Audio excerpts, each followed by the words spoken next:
On the 23rd of April, people across England celebrate St. George's Day. St. George is the patron saint of England, but what do we really know about him?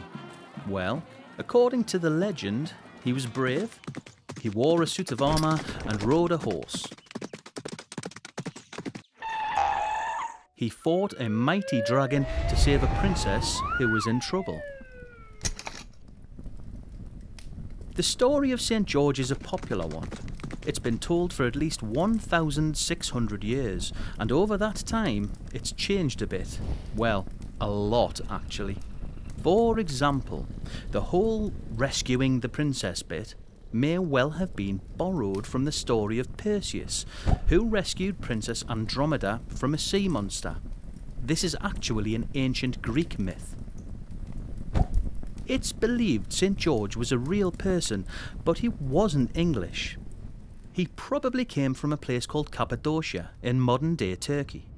And instead of being a knight, he was a Roman soldier at the time of Emperor Diocletian in the 4th century. And this was when the real story began. Diocletian believed in the Roman gods and wanted Christians to worship them as well. When they refused, Diocletian was very angry. He ordered his soldiers to set churches on fire and throw priests in prison. Although he was a Roman soldier, George was also a Christian and very brave. He spoke out against Diocletian and his reign of terror. And even when he was sentenced to death, George stayed true to his faith. When someone dies for their beliefs, they're called a martyr. Over 200 years later, Pope Gelasius, head of the Christian Church, decided George should be made a saint. This is a great honour, as only the most virtuous and holy people are chosen to become saints. After George died, his body was taken to a city called Lydda, which is now called Lod in modern-day Israel. There, a church was built and named after him, and his remains were buried in it. Well, most of them were.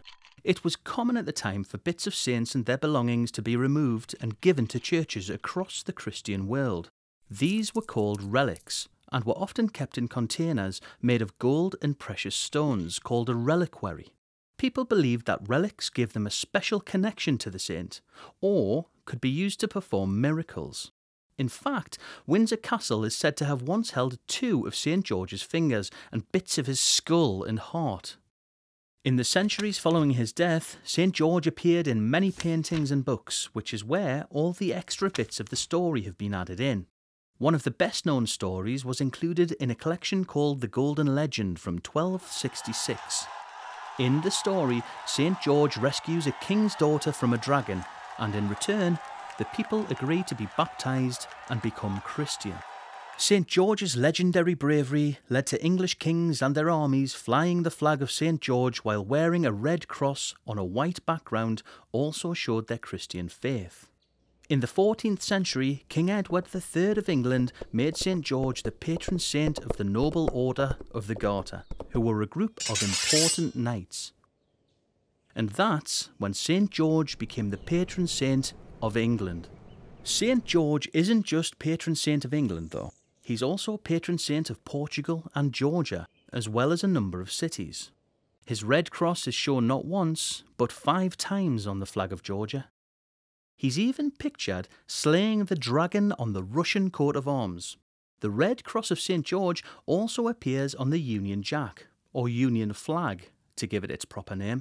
It combines the flag of St. Patrick for Ireland and St. Andrew for Scotland, together with England's cross of St. George. So, as you can see, St. George is a pretty popular saint, not just in England, but in many other places too. Well, if you were a legend known for extreme bravery and awesome dragon-slaying skills, you'd be pretty popular too.